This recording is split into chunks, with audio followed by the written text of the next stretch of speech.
everyone, welcome to the daily message. This is your daily reading for tomorrow, Thursday, January 9th, 2020, and the last episode in the series of 7 daily readings this past week. We're also one day away from a massive lunar eclipse in Cancer, which will take place tomorrow, Friday, January the 10th, through Saturday, January the 11th, depending on where you are in the world. For your reading today, we're using the ROYO Dark Tarot deck. It's a small version, the mini version, and also the Psychic Tarot for the Heart. So let's go ahead and get started. I'm quite anxious to know what the messages and energies are for the collective, for all signs that may be watching. Ladies and gentlemen, just as a reminder, this is a general reading, may not resonate with everyone. The more you watch these readings, the more likely you'll resonate. This is a reading for the collective. What are the most important messages and energy spirit you'd like to share with the collective for tomorrow, Thursday, January the 9th, 2020, for all signs that may be watching? Messages and energies, spirit for the collective for tomorrow, Thursday. Sorry for the shaking here. I'll just stop shaking. Thank you. Thursday, January the 9th, 2020.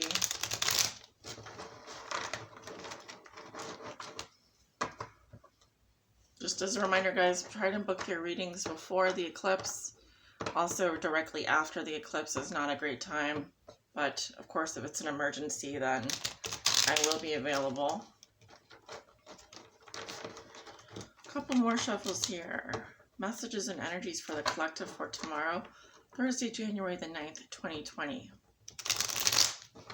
1,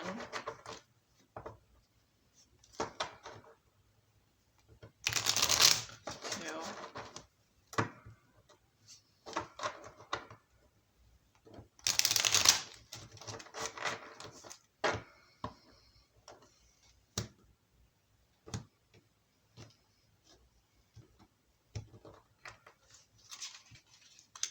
'Kay, I have these little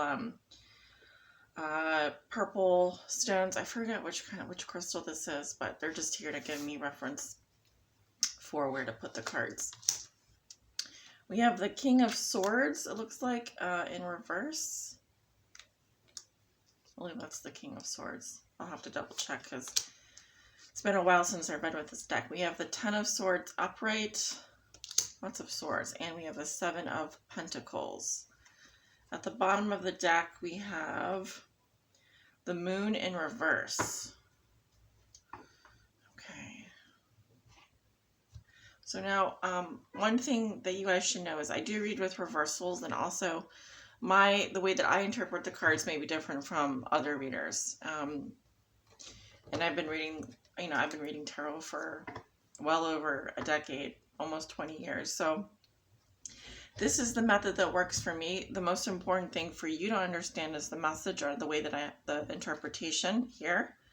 Okay, so I want to start with this major arcana here. We do have the Moon, card 18 in reverse. Okay, let me make sure you guys can see what I'm seeing here. I am going to zoom in quite a bit because these are smaller cards.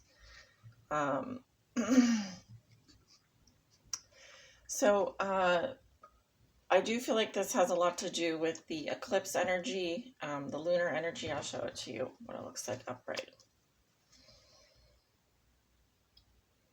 Okay. So, with the Moon in reverse, card 18 here, I am getting, this is really talking about suppression. This can be suppressed information, suppressed emotions, a feeling of being in denial. This is how I interpret the Moon in reverse. Okay, so other people might say, oh, this means that the truth is coming out, secrets are coming out. Of course, that can be the case. But I read the Moon in reverse as suppressed emotion. Kind of like, we're really talking about here back of the brain stuff, like things that have been very deep in our subconscious. So it can even be working from the subconscious, or emotions that have been pushed down for a very long time. Someone here may also just be feeling, there's a feeling of being in denial, or maybe not being able to access the truth of a situation, or not being able to understand what is really going on. I am seeing a lot of confusion. You know, the words lunacy comes from the moon. So I don't feel like people are accessing the truth of their emotions. I don't feel like that's really possible tomorrow. I'm really feeling that there's a lot of suppressed desires, suppressed emotions. Now, the reasons for this, we'll get to that. But I think we have the King of Swords in reverse here. So Libra, Gemini, Aquarius. Let's just start with the moon. Cancer, Scorpio, Pisces. Obviously Cancer, huge energy here. I would definitely look to see where you have your, what planets, or what planets you have in Cancer, and in what house. I'll give you an example. I have my Venus in Cancer. Yep, it's right on the MC, so it's going to be opposing this eclipse. It is conjunct my midheaven, so I do have to look at Venusian themes in my life. Okay, so that will be how that's affecting me. So moon in reverse, denial, or suppressed emotions. It's asking us, though, to confront those things, right? This is the shadow. So we are dealing with shadow work. King of Swords in reverse, Libra, Gemini, Aquarius. This is Gemini here coming up. Ten of Swords, Gemini. Seven of Pentacles, Virgo, Taurus, Capricorn. I believe that's the Seven of Pentacles, Capricorn. I want to say like the first decan of Capricorn. Let me just take a look at something here. Now, I just want to take a look at something here.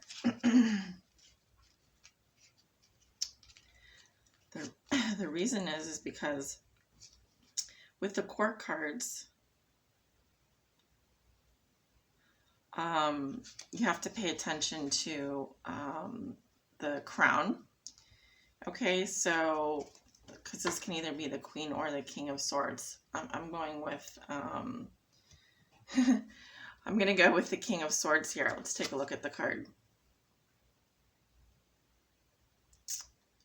Interesting. I'll show it to you. Okay, she is coming up in reverse.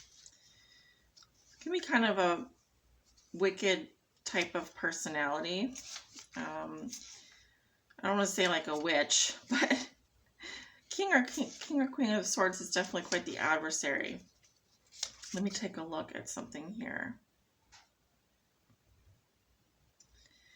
In this deck, the King represents power, and the Queen represents the power of the intellect, destroying the demons of the mind. Right. I just want to see if they give me a guide to looking at something that it's very similar. Like if you have ever read with the Nicoletta Ciccoli Tarot, they do have a different crown for the King versus the Queen. All right. Just looking up. And normally I wouldn't go through a whole deck here. Okay, so I'm looking at a card that I'm very familiar with, and I'm going to go with, this is actually the Queen of Swords in reverse here. Again, not the best deck to start learning tarot with, because there are such subtleties. But the direct meaning of this card is the intellect. What did it say here? The power of the intellect destroying the demons of the mind. Okay, so chasing out. This is definitely a strong mental energy. I almost see the Ten of Swords as like actually conquering the demons. Taking out the demons. It's definitely the end of a situation here. Through maybe harsh conduct, harsh verbal Queen of Swords reversed is someone who is very harsh with her tone of voice. She's very direct. She's like a bitch. She's a nasty witch. But the purpose of her coming up in reverse is to directly influence someone through a very sharp mind and very sharp words and very sharp actions. She's similar to the King of Swords in that he's a mastermind. But the Queen of Swords, I would say, is just as nasty. She can be just as nasty, just as much of a bitch. So something here's a real bitch. We have the Ten of Swords. That's basically taking something out here. I'm seeing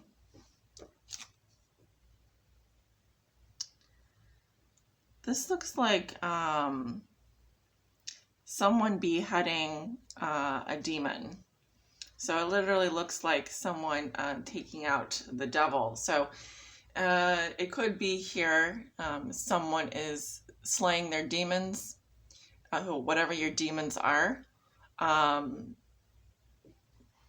taking out something that has been very evil.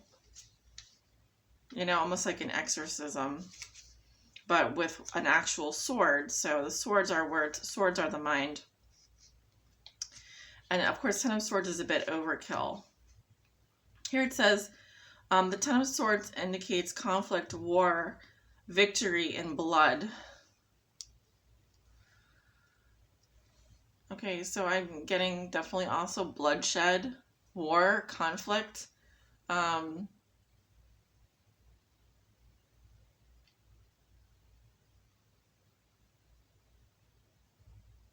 Destroying your opponent, destroying your enemy, or being destroyed by your opponent, being destroyed by your enemy.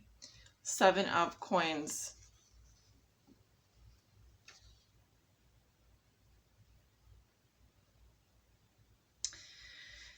In ROYO, it talks about being part of the world. Interesting. Being part of the world.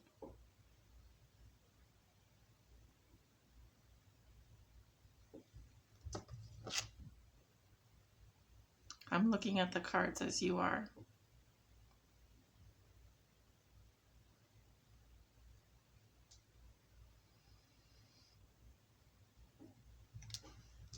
I'm seeing an android, female, like a robot. I'm getting, I really am feeling this new personality, persona, a new type of human. I'm getting integration as well. The typical meaning of Seven of Pentacles is waiting for results, understanding a situation. It's about contemplation and analytically weighing the pros and cons of a situation, taking stock, you know, counting, figuring out things. It is a card of waiting. So there is a pause here.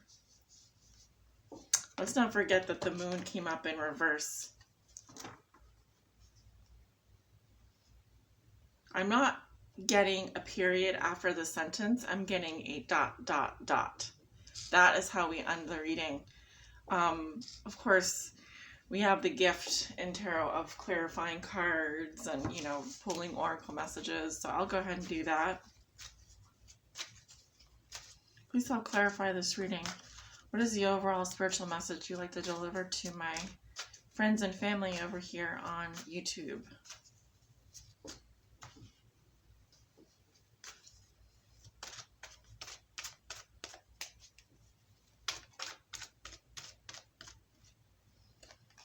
Okay, we have flow.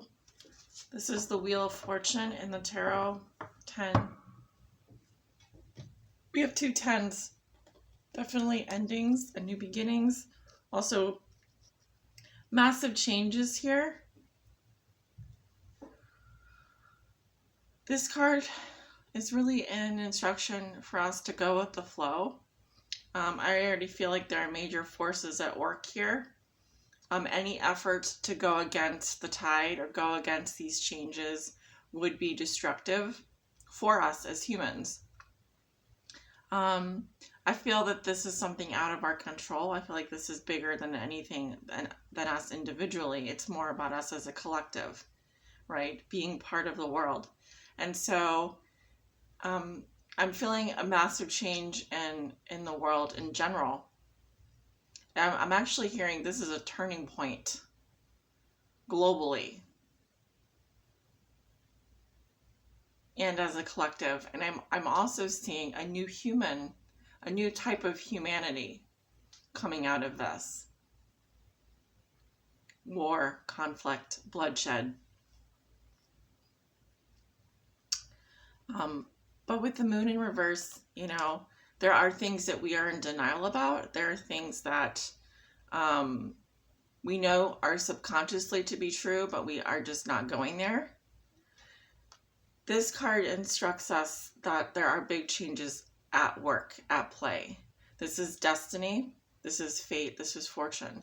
So it's a day that's been fated for a long time. It's a day of big changes. And that being said, I'm going to end the reading here. Thank you for watching. If you'd like to book a private reading with me, my information is below in the description. Good luck, and I'll talk to you soon. Thanks.